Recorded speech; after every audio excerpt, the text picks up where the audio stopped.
and the new man has my purpose. Now, we're going to have to mutually relate to both of these lives. If you're counting on the Spirit of God to eat breakfast in the morning, you're going to be hungry. But if you're counting on the Spirit of man to touch God tomorrow, you're going to be spiritually hungry. You're going to starve to death. Mutual relationships of the two, but understanding where they must be in my life is the key. In John 3 and 6, the Word says, that which is flesh. That which is spirit. Now understanding, He's saying to you, that which is flesh, that which is the spirit of man will never be spirit. And that which is the Spirit of God that has come to indwell you will never be flesh. They will never. Only that which God puts in you is that which God can use from you. The rest of it will remain what it is. In Galatians 5 and 17, it says, for the flesh lusteth against the Spirit, and the Spirit against the flesh, and these are contrary the one to the other, so that you cannot do the things that you would.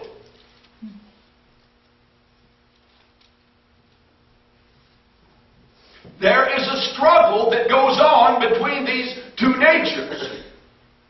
Now, when God said in Romans 8:9 that if you are indwelled by the Spirit of God, that you are spiritual, we know by John 3:6 that He's not saying that the flesh has become spiritual.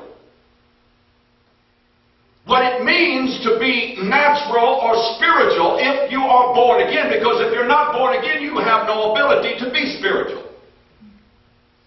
If you've never made that move, I don't care what you do, you don't have the ability to be spiritual. And that's what's wrong in the church. You can't hear because you're not of me, Jesus said. So, once you are born again, there is a struggle that goes on within you between the natural and the spiritual. That which makes you, according to the Word of God, either natural or spiritual, deals with which of those two lives have dominion over the vessel. If I am naturally driven, I'm a natural person. If I'm led of the Spirit, then I'm a spiritual man. The only way you can make Him Lord is to have that He has dominion over the vessel.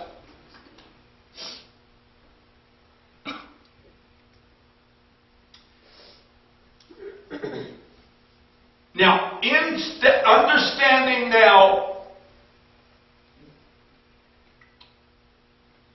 these lives, the flesh can never be the Spirit, and the Spirit will never be the flesh. But now understand something. Even though that spirit of man that is never going to be spirit, even though he will never be spiritual, he can be very affected by the spiritual life. He can be affected by the spiritual life to the point that it will make him moral, ethical, good Sam. Even make him religious. Wouldn't miss a Sunday. Will stand upon the highway with a sign that says, do not abort children. Have all of the right ethics. Even through the effect, this natural spiritual man, through the effect, this natural man, spirit of man, through the effects of the Spirit of God, can even be brought to a place that they will give, that they will serve, that they will sacrifice. But they will never, you can never bring that natural man to a place where he will submit or surrender the throne. He will never do that. He will never do that. The natural man will not surrender the throne. And what this creates is 1 Corinthians, the 13th chapter, where it says, though I speak with the tongues of men and angels and have not charity, I am become a sounding brass or a tinkling cymbal. And though I have the gift of prophecy, understand all mysteries and all knowledge, and though I have all faith so that I could remove mountains and have not charity, I am nothing. And though I bestow all my goods to feed the poor, and though I give my body to be burned and have not charity, it profiteth me nothing. He's talking about that natural man, that spirit of man, being so affected by the Spirit of God to make that kind of a sacrifice, but it's talking about the man that has never submitted self to God.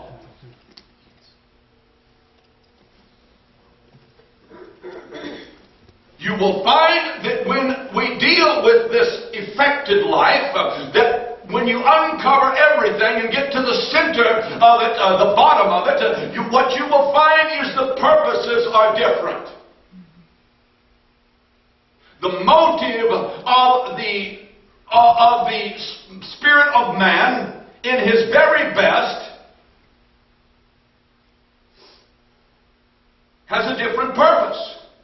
Romans 8:5 said those that are of the flesh are after the flesh. Those who are of the Spirit are after the Spirit. So the flesh, you would find, its motives, I go to church because I don't want to go to hell. You will find that the motives of the spirit of man is, I go to church and I serve God because I want to be healed. I want to be delivered. I want to be comfortable. I want to be secure. It's always about a receiving. You will find that when you're dealing with the spirit of man that is affected by the Spirit of God, you will find that life, that the love for Christ is a very subtle seeking of the love of God.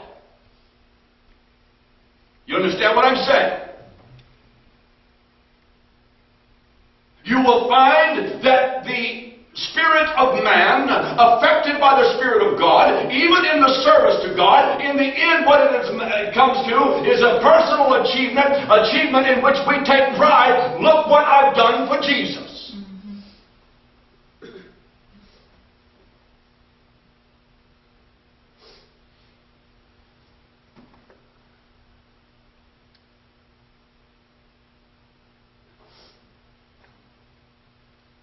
This effected life that is the spirit of man has established the church system of much of what we see today. And what that does is it establishes a church system whose focus is on the wrong life.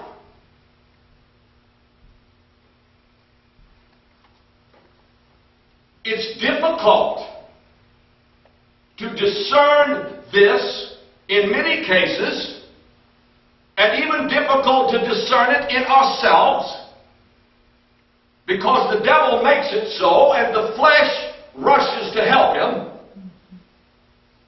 If he doesn't have the right answer, we will reason it out for him. It's difficult because of the effect that the that the life of God has had on that life.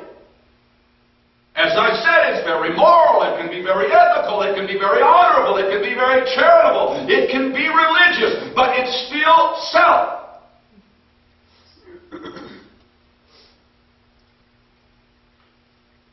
It is this life that God speaks of that says that is what must be broken. That is the prince and the princess. That which we would look at so many times in our own eyes and think, oh, this must be the apple of God's eye.